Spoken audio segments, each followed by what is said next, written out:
Welcome. This subject was a long time in the making. We produced the very first version in 2020 in the midst of a pandemic that marked the high point of a long decade of crisis of European integration. Today, Europe is threatened by an imperialist Russia that wages a war against Ukraine. Is this the right time to think about a Europe without borders? I believe so. The question about the viability of the European Union was perhaps never more urgent.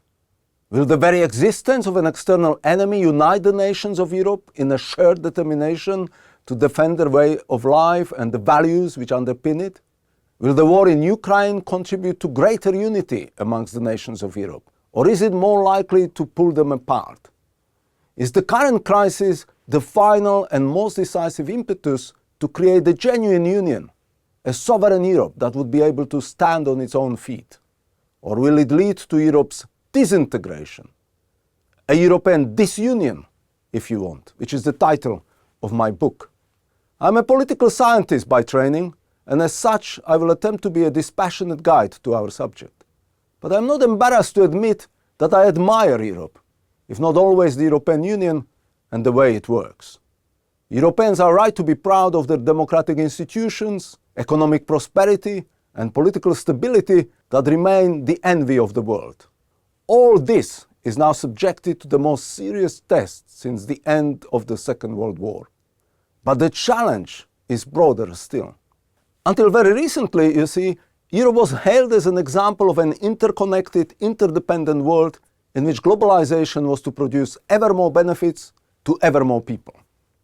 Putin's Russia threatens to destroy all this. I am both the product and a beneficiary of such a globalized world. I feel at home in Hong Kong, which is a part of Greater China. In Melbourne, that became my adopted home almost 3 decades ago. I love Ireland, which was my home for 6 years, and I have great admiration and love too for Germany and the city of Cologne that offered me refuge when I escaped communist Czechoslovakia in 1988. And of course, Slovakia and my hometown, Košice, will always be close to my heart. I love Europe that is democratic, united, and free. And this takes me back to Ukraine, as my hometown is less than 2 hours away from the Ukrainian borders. In fact, I visited Ukraine in November 2023 for a conference in Lviv. With colleagues from Belarus, Poland, Hungary, Germany, and Ukraine itself, we discussed Ukraine's future in the EU and the EU's future with Ukraine in it. The talks were hosted by the Ukrainian Central European Forum, for which the city provided a perfect backdrop. In its size, style, and architecture, Lviv very much reminded me of Košice. While the country is at war, the city felt as vibrant, sophisticated, and attractive as any of its many counterparts in Central Europe, including my hometown, Košice. What I discussed in Lviv was the failure of the EU to live up to the expectations it raised in relation to Ukraine.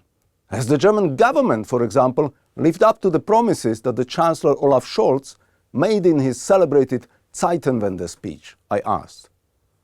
This was the radical turn in Germany's foreign policy just a few days after the outbreak of the full-blown invasion of Ukraine by Russia on February 24, 2022.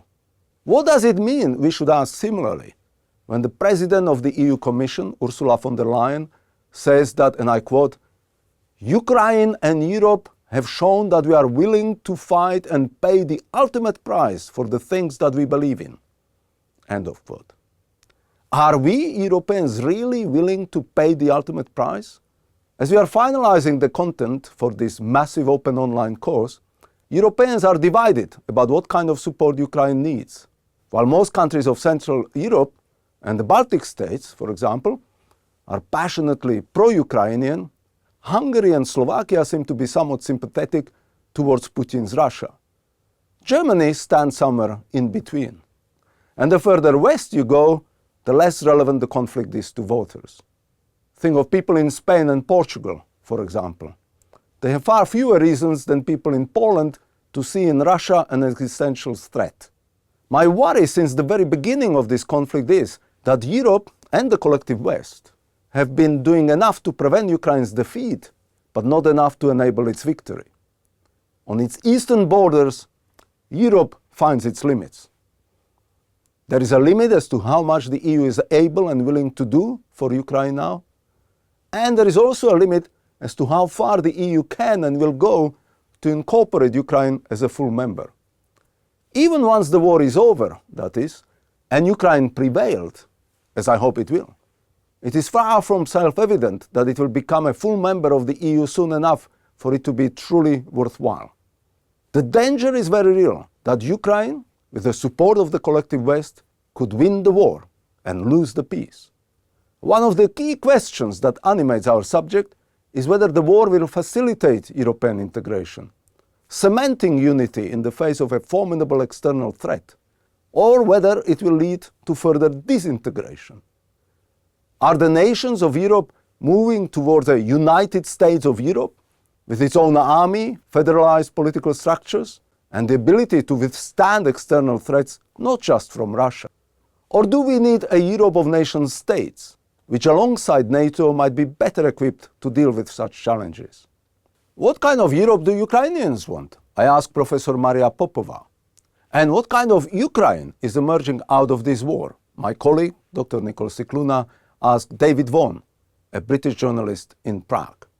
David Vaughan also reflected on the similarities in Putin's justification of the aggression against Ukraine and Hitler's arguments used against Czechoslovakia in 1938, shortly before the outbreak of the Second World War.